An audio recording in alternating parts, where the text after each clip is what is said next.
فضا الکرم، علم و حکمت کی مہکی فضا الکرم، الکرم الکرم اے خدا Al-Karam. Al-Karam high school, Sher Shah road, داتا نگر، بادامی باغ، لاہور۔ بسم اللہ الرحمن الرحیم۔ Al-Karam high school, Sher Shah road, داتا نگر، بادامی باغ، لاہور کی طرف سے میں حافظ محمد صدیق فیضی جماعت نہم کے طلباء و طالبات کے لیے اسلامیات کا پروگرام پیش کر رہا ہوں۔ عزیز طلباء و طالبات، آج کے اس پروگرام میں سورہ انفال کا جو پہلا رکوع ہے، اس کی جو مشق ہے، اس کے جو سوالات ہیں اور جو الفاظ معنی ہے وہ میں آپ کو بتاؤں گا۔ الفاظ معنی آپ دیکھ رہے ہیں۔ انفال، اس کا معنی ہے مال غنیمت۔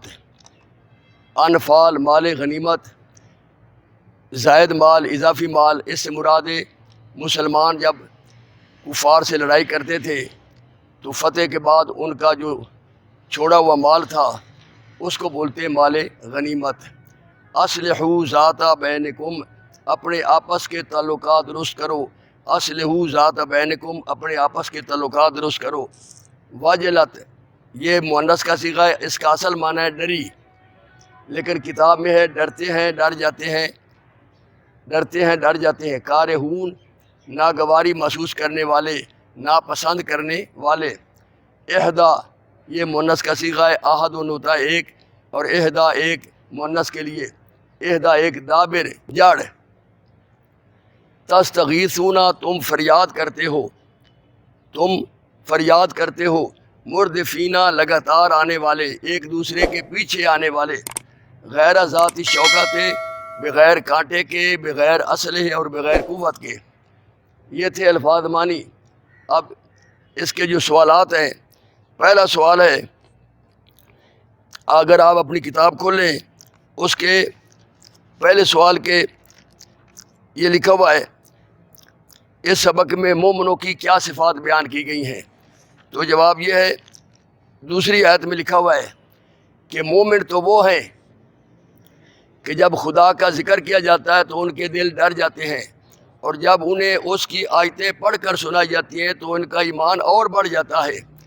اور وہ جو نماز پڑھتے ہیں اور وہ اپنے رب پر بھروسہ رکھتے ہیں، اور وہ جو نماز پڑھتے ہیں اور جو ہم نے دیا ہے اس میں سے نیک کاموں میں خرچ کرتے ہیں، یہی پکے سچے مومن ہیں۔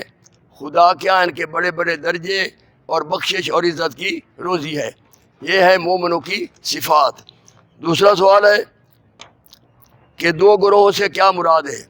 تو جواب ہے، دو گروہوں سے مراد، ایک گروہ ہے ابو سفیان کا گروہ جو ملک شام سے اسلحہ لے کر، مال تجارت لے کر واپس آ رہا تھا، جس کے پاس 1000 اونٹ تھے اور ان کی حفاظت کے لیے صرف 40 آدمی تھے، اور اس اونٹ پر 50,000 دینار سونا، 50,000 دینار گویا 262 کلو سونے کی مالیت کا سامان تھا۔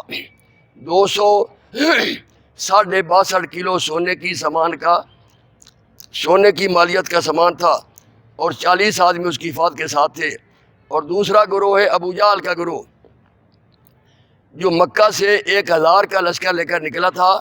اصل اس کا مقصد یہ تھا کہ وہ ابو سفیان کے قافلے کو بچانے کے لیے نکلا تھا، لیکن اس کو پتہ چل گیا کہ ابو سفیان چالاکی کے ساتھ راستہ بدل کر صحیح سلامت مکہ پہنچ گیا ہے، لیکن پھر بھی اس نے کہا کہ اب ہم مسلمانوں سے جنگ بدر میں جا کر ضرور لڑائی کریں گے، اور وہ لڑائی کرنے کی غرض سے آیا، اور 70 ان کے بڑے بڑے بہادر، بڑے بڑے ان کے جو رؤساء تھے، رئیس تھے، وہ مارے گئے، قتل ہو گئے، جہنم رسید ہوئے، اور 70 ان کے گرفتار ہو گئے۔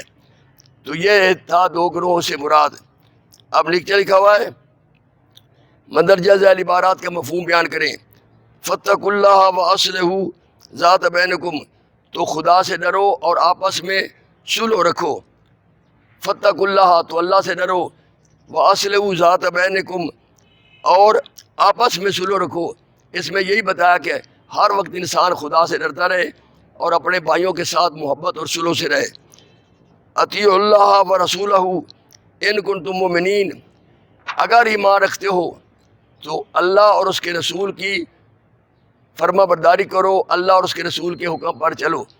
تو اس میں یہ بتایا گیا کہ اگر تم مسلمان ہو تو تمہارا یہ کام ہے کہ اللہ اور اس کے رسول کی فرما برداری کرنی ہے، صرف اللہ اور اس کے رسول کا حکم ماننا ہے۔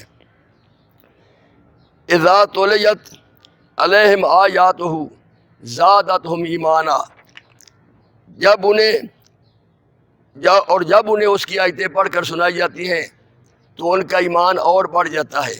یہ مومنوں کی خاص صفت بیان کی گئی ہے کہ جو مومن ہیں ان کے دل اللہ کے خوف سے لرز جاتے ہیں، ڈرتے ہیں، اور جب انہیں قرآن مجید کی آیات پڑھ کر سنائی جاتی ہیں تو ان کا ایمان اور بڑھ جاتا ہے، ان کے جوش جذبہ اور بڑھ جاتا ہے۔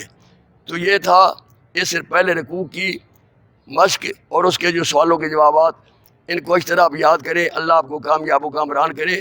خدا حافظ۔